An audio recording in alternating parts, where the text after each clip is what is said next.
Olá, bem-vindos ao Criarte. Hoje é dia de atualização e hoje vamos ficar com a análise da obra do Rococó francês, O Amor no Teatro Francês, de Antoine Watteau. Bem-vindos! Olá, bem-vindos ao Criarte. O meu nome é Sara, hoje é dia de atualização no nosso canal e hoje vamos continuar com a análise de obras de arte do período do Rococó em França. Eu vou deixar aqui no nosso ecrã algures o card para, se vocês quiserem saber mais, irem assistir ao nosso vídeo sobre o Rococó francês no período da Regência. Porque o Rococó, nós dividimos em duas partes, o Rococó francês. O primeiro, o período da Regência, e depois quando ele estiver bem mais maduro. Antes de nós chegarmos ao período mais maduro do Rococó, que é quando o Luís XV aceita o trono, assume o trono, porque o trono era dele. Antes disso, estamos então a falar do período da Regência do Duque de Orleans. E a semana passada tivemos então a análise daquela que é considerada a obra maior de Antoine Watteau, que é A Peregrinação à Ilha de Cítara. Hoje vamos analisar uma obra um pouco diferente do mesmo mestre. Vamos ver esta obra. Esta é a obra de Antoine Watteau, realizada entre 1716 e 1721, O Amor no Teatro Francês. É uma obra que pode ser vista em Berlim, na Berliner Gemäldegalerie. E para contextualizar melhor, nós temos que perceber que em Paris, entre 1715 e 1723, que é todo o período da Regência, os teatros encheram-se. Antes disso, os aristocratas foram obrigados a viver com um rei, que era o rei Sol, o Luís XIV, que era um rei que era muito controlador e só podiam fazer o que ele queria. E toda a corte vivia junto em Versalhes.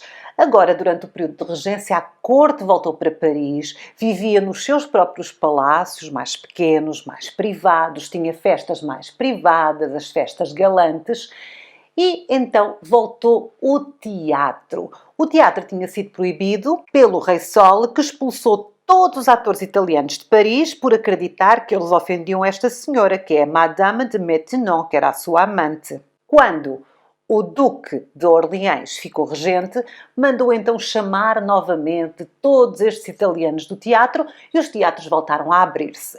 A aristocracia não tinha nada que fazer, tinha dinheiro, tinha tempo livre e adorava ir ao teatro. E foram. Teatros, óperas, danças, tudo era muito comum nesta época da regência. Paris passou a ser conhecida como a capital do joie de vivre. Nos teatros existia uma grande rivalidade entre a Commedia dell'arte, dos atores italianos, e a Comédie Française, dos atores franceses. Era uma rivalidade engraçada. O Watteau era grande apreciador de ambas e pintou ambas as companhias. Os comediantes, os cantores, os bailarinos, todos estes faziam parte do imaginário e fazem parte do imaginário das obras de Watteau. Ele pintou muitas vezes estes personagens do teatro, quer da comédie, quer da comédia italiana.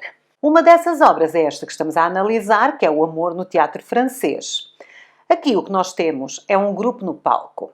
À direita, um dos atores olha-nos de frente. Ele está todo vestido de negro e segura na mão uma espada. Na outra mão tem um chapéu. Este personagem é o orateur, o porta-voz do grupo que tenta divertir o público com algumas piadas. Este orateur tem um fato tradicional de Crispin. Crispin era sempre o nome deste personagem. E este ator que fazia de Crispin fazia sempre este papel. E havia Crispins muito famosos em França. Havia até famílias que herdavam o título de Crispin, portanto passava dos pais para os filhos. Eram atores que faziam sempre este personagem. Era muito conhecido na comédia francesa. E o seu traje é este que estamos a ver. Uma espada, um cinturão largo com fivela dourada, longas luvas amarelas e uma grande gola branca engomada. O chapéu, o guibão, as meias e também as botas negras são à moda espanhola. Nas peças, este personagem, normalmente o Crispin, dá apoio às aventuras amorosas do seu senhor e ao mesmo tempo persegue sempre uma criada muito bonita. Normalmente é sempre assim, é sempre o mesmo papel. Depois, no centro da tela, temos duas figuras a brindar. Estes usam roupas da sua época, portanto, eles são da época da Regência, estão vestidos como a época do Rococó da Regência. No entanto, estas personagens simbolizam Personagens mitológicos. Apesar de estarem vestidos como uma regência, eles são, na verdade, seres mitológicos. Por exemplo, o ator da esquerda tem na cabeça folhas de vinha e cachos de uva.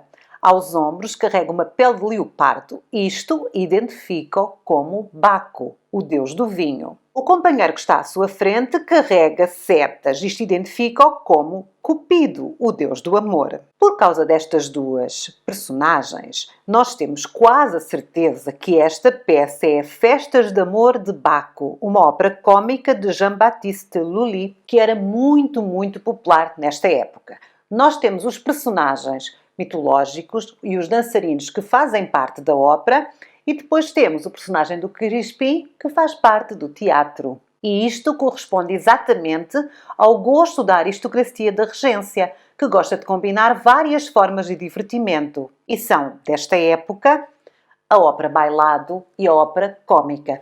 Portanto, pegava-se em várias coisas de vários tipos diferentes e misturava-se tudo, e isto divertia muitas pessoas. Depois, em destaque nesta obra, de forma muito iluminada, temos a figura da bela bailarina. Esta encontra-se alinhada com um enigmático busto, que é um bobo de carapuça que está assim mesmo por cima dela. É possível que esta belíssima jovem seja a famosa atriz Charlotte Desmarais. Ela era muito conhecida pelo seu talento e pelo seu gosto pela pintura. Ela era amiga de Watteau e gastava parte do seu dinheiro a colecionar obras de arte. Ela era muito rica. Ela era tão famosa que as senhoras da alta sociedade a copiavam. Quando ela usava um vestido diferente, todas as senhoras a seguiriam mandar fazer igual. Conta-se até que foi ela que introduziu a moda daqueles vestidos com anquinhas e depois todas as senhoras da corte copiaram. Portanto, a Charlotte era bastante influente. Ela impressionava o público com a sua riqueza, com os seus vestidos de cetim, veludo, tafetás bordados. Aliás, eram bordados a prata e a ouro e também as plumas de avestruz no seu chapéu, que era assim o pinker da moda live Paris nesta altura. Claro que toda esta riqueza tinha o patrocínio do grande mecenas da Charlotte, que era quem? Era o próprio regente.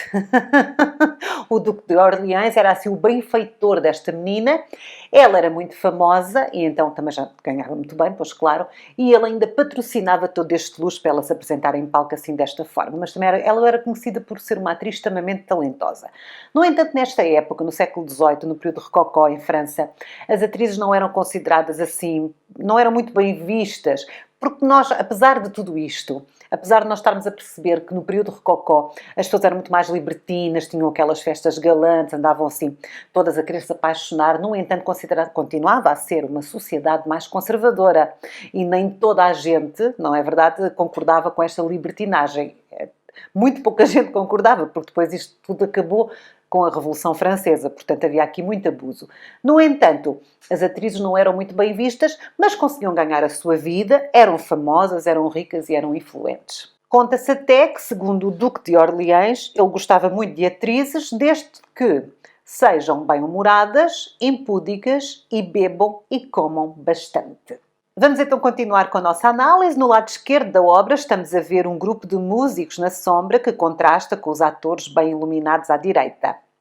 Estes são os pastores músicos que estão provavelmente a tocar áreas da dança das festas do amor e de Baco. Eles têm fitas cor-de-rosa no chapéu e nos sapatos e tocam violinos e instrumentos de sopro, como a musette, uma espécie de gaita de foles, o oboé de amor, o alaúde, que está encostado ao banco de pedra, e o tambor basco, que nós podemos ver aí na frente do palco. No século XVIII, em Paris, havia uma regra que dizia que na Comédie Française só podiam estar 6 músicos em palco. Isto fazia com que apenas 6 pessoas pudessem estar ali a tocar, porque antes disso eram muito mais, e não sei muito bem porque é esta regra, se vocês souberem deixem aí nos comentários, eu não sou de história. Mas aqui temos então representado, mais no escuro, os músicos. E pronto, já falámos então do Amor no Teatro Francês, esta obra bem mais divertida, bem mais leve de Antoine Watteau. Por hoje terminamos por aqui. Na próxima semana temos mais análises de obra e nós vamos continuar com o Rococó por aí fora, pelo menos até ao final do ano. Não, até muito depois do final do ano, porque agora estamos a falar apenas do Rococó em França, mas tal como fizemos com o Barroco, nós vamos viajar, ok? Não se esqueçam de fazer gosto nos nossos vídeos, deixar um comentário, o que é que vocês acharam desta obra, se vocês gostam do Rococó. Se quiserem ser membros do Clube Criarte, podem o fazer. Nós temos um botãozinho por baixo de todos os nossos vídeos a dizer aderir. Vocês clicam nesse botão, que fica mesmo ao lado de subscrever, e depois têm acesso a um vídeo onde eu explico os patamares do Clube Criarte. No Clube Criarte temos sempre enquetes e temos o fan mail. Mas por hoje é tudo. Nós voltamos na próxima semana com mais atualizações. Fiquem bem. Eu sou a Sara. Tchau!